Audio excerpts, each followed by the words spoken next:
This is about an apartment I lived in until the year before last. When I decided to move and was looking for a new place, a real estate agent introduced me to that apartment, saying, due to a small connection I can get it for you cheaply. It was a HK apartment with a loft, good sunlight, and a large storage space. Convenient location too, so other than it being a bit pricey, I went ahead and quickly decided on it.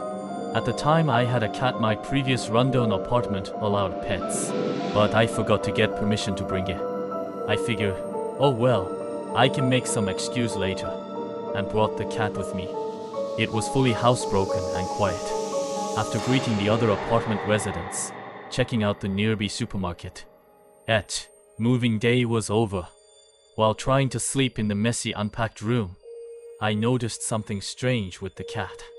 It was staring at the entrance door without moving a muscle, emitting a low groan non-stop. Highly unusual behavior.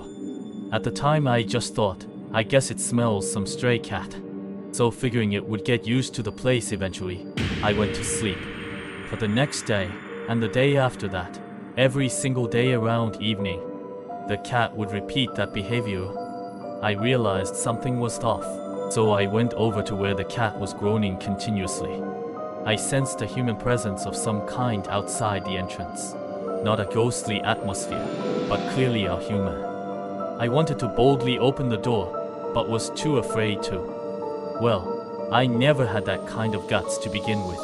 In the end, the only thing I could do was quietly pick up the cat and retreat to the room, shutting the sliding door to sleep.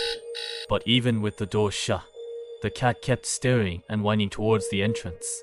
This continued every day, leaving me unable to sleep well. So after some methodons, I decided to break the lease on the apartment. I lost 10 kg in weight, and even the doctor said, looks like you're under considerable stress. So I ended up moving back to my previous building. When I went around greeting the residents again, they would all without fail bring up the cat after I said, though it was a short time, thank you for having me. This apartment prohibits pets, right? Why did you have one?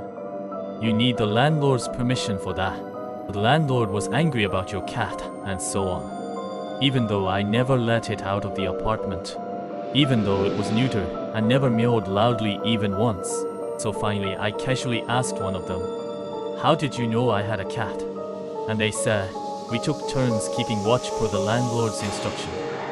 Apparently, every single day they would take turns, yes, at the landlord's order.